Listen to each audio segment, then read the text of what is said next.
Assalamualaikum warahmatullahi wabarakatuh dan salam sejahtera. Okay, pada kali ini kita akan mempelajari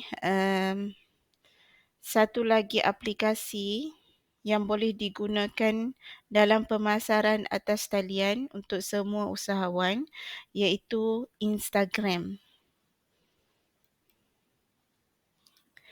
Dalam modul ini kita akan melihat dengan lebih lanjut berkenaan kaedah dan strategi pemasaran atas talian yang mana hanya merujuk kepada Instagram, di mana modul ini kita mempunyai 3 objektif. Yang pertama, memahami aplikasi Instagram dalam perniagaan itu sendiri. Yang kedua, mempelajari tips umum dan khusus dalam penggunaan serta meningkatkan jualan melalui Instagram.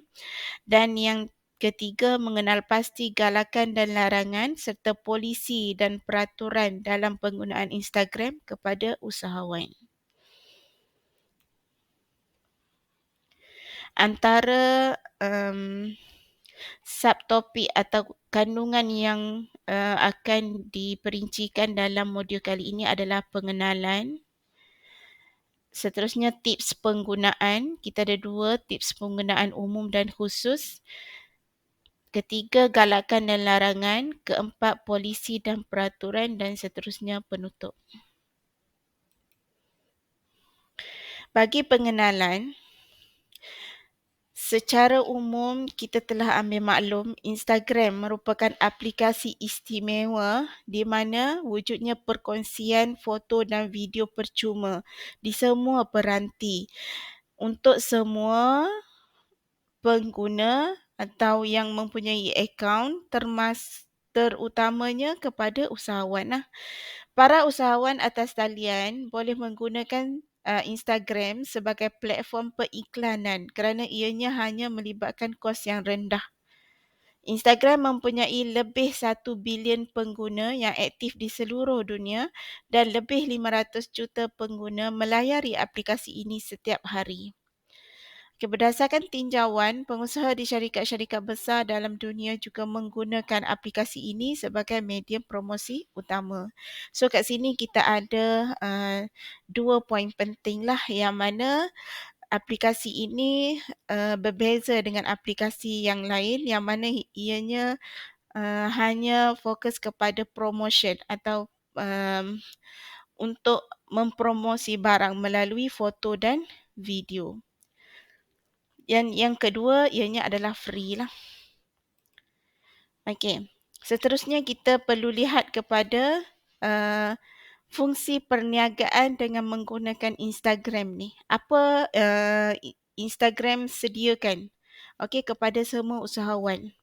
Yang pertama, business tools. Di mana Instagram berfungsi dalam membolehkan pemilik akaun memilih cara komunikasi di antara mereka dengan pelanggan dan juga mempromosikan akaun mereka kepada pengguna lain. Yang kedua, insight. Instagram memberikan informasi yang penting kepada peniaga. Informasi yang dimaksudkan adalah corak penggunaan dan demografik pelanggan. Dengan ini, peniaga dapat merancang dengan lebih baik teknik pemasaran. And yang terakhir adalah promote. Peniaga boleh menjadikan post produk mereka yang laris terus menjadi iklan.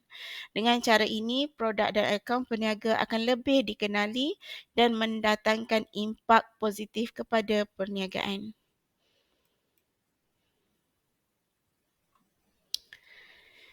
Okey. Untuk objektif yang kedua, kita nak tengok tips penggunaan yang mana kita ada tips penggunaan umum dan tips penggunaan khusus. Untuk umum ni secara menyeluruh lah. Maksudnya apa yang boleh kita buat untuk kita mencapai kejayaan dengan menggunakan pemasaran melalui Instagram. Yang pertama, tentukan platform untuk close sale pelanggan melalui Instagram. Yang kedua, guna logo dan nama bisnes untuk gambar profil yang mana dia lebih memberi gambaran sebenar kepada pelanggan lah, iaitu pelanggan cepat mengenali bisnes kita. Yang ketiga, tambah caption menarik pada gambar. Yang keempat, guna call to action yang jelas untuk Instagram Ads. Yang mana kita sedia maklum untuk Instagram ni dia hanya merupakan medium pemasaran dengan menggunakan foto dan video. Jadi untuk pengguna kontak ataupun melayari info-info lanjut berkenaan dengan produk atau perniagaan, kita perlu linkkan medium WhatsApp ataupun blog, online e-commerce di Instagram ni lah. And yang kelima, guna fungsi tagging sebelum post gambar, dan yang terakhir, buat gambar atau video yang berkualiti dan menarik. Seterusnya, untuk tips khusus yang mana kat sini kita akan menjelaskan berkenaan dengan step dalam pendaftaran akaun. Okay, first kita kena download aplikasi Instagram lah melalui smartphone. Okay, sama ada Google Play Store ataupun Apple Apps lah. Dan seterusnya masukkan ke aplikasi Instagram. Kita perlu daftar akaun Instagram untuk perniagaan. Okay, kita perlu bina satu akaun Instagram yang mana anda boleh mendaftar guna nombor phone atau email. Okay, next masukkan nama anda, sebolehnya nama bisnes lah, dan password untuk log masuk akaun Instagram. Seterusnya masukkan username yang anda nak guna untuk log masuk akaun Instagram yang anda nanti. Okay. Instagram akan minta untuk linkkan akaun Instagram dengan akaun FB peribadi supaya dapat menghubungkan terus dengan kenalan FB. Kat sini jika kita tak nak linkkan FB, kita boleh linkkan lah blog ke apa, WhatsApp ke untuk memudahkan pelanggan menghubungi kita. Okay, atau nanti boleh linkkan juga kat bahagian setting jika tak nak linkkan awal-awal. Okay, pilih gambar yang anda nak guna untuk akaun Instagram. Okay, yang terbaiknya logo bisnes anda lah. Seterusnya, setelah ada terima selamat datang ke Instagram, itu maksudnya dah selesai. Anda perlu buat email verification bagi akaun perniagaan untuk terus guna Instagram ni. Okey, seterusnya log masuk ke akaun email yang anda guna untuk buat akaun Instagram tadi. Ada satu email yang akan suruh anda buat email verification dan tekan link dalam email.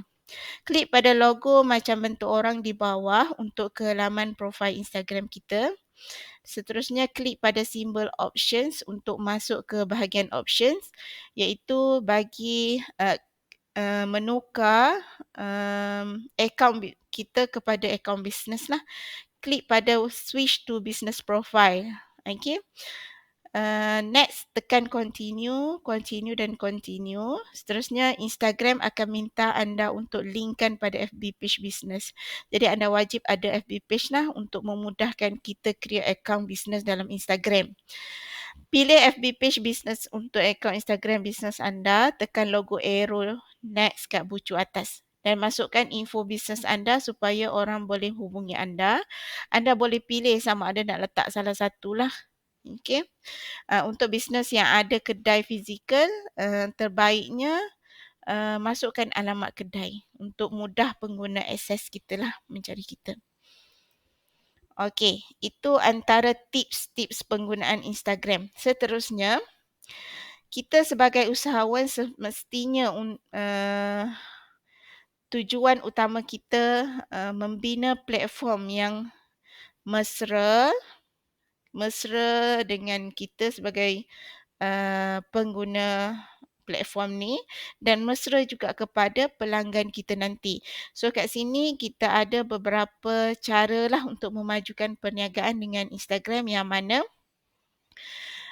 optimumkan profil Instagram bisnes anda dan muat naik gambar yang dapat menarik perhatian dengan mengikut kreativiti anda. Gambar produk, gambar mungkin kita ada feedback daripada pelanggan yang sedia ada, dan menunjukkan gambar pekerja melaksanakan aktiviti, meletakkan hashtag yang relevan dan popular, dan share for share jugalah, SFS.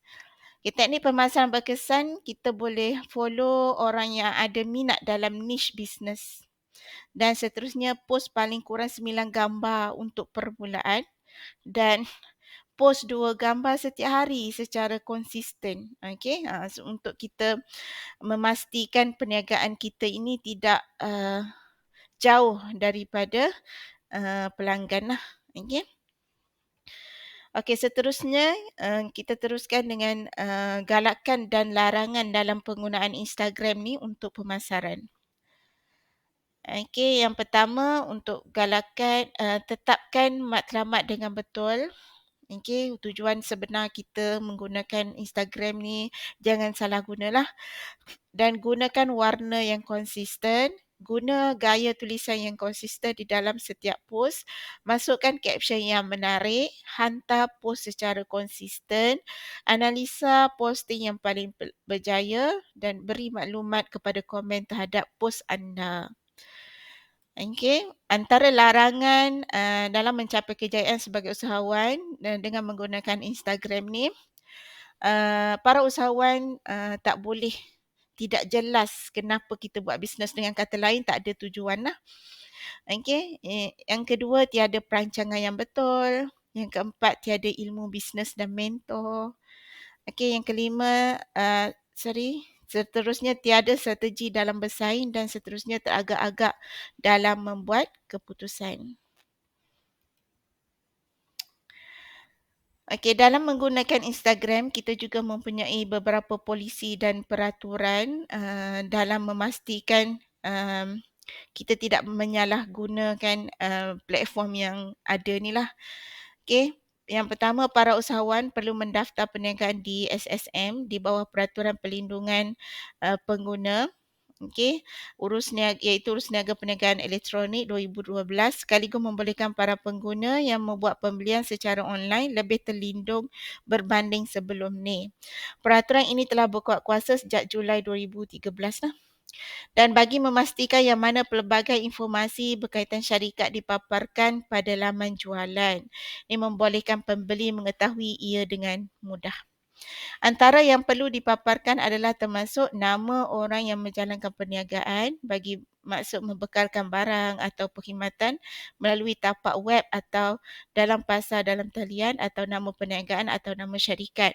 Kat sini kena jelas. Orang yang nak beli mesti dia nak tahu jugalah apa bisnes ni sebenarnya kan. So kita kena bagi clear yang tu dululah. Next, nombor pendaftaran perniagaan atau syarikat, alamat email dan nombor telefon yang betul lah, atau alamat orang yang menjalankan perniagaan bagi maksud membekalkan barang atau perkhidmatan melalui tapak web atau dalam pasar dalam talian.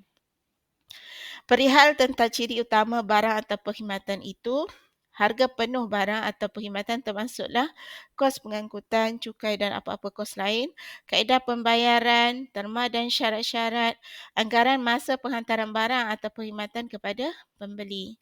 Selain daripada ini, ia juga perlu diambil perhatian di mana setiap pemilik yang membuat jualan perkhidmatan dan produk melalui online ini perlu menyimpan data-data nama, alamat dan nombor telefon pembekal sekurang-kurangnya selama 2 tahun. Bagi komuniti,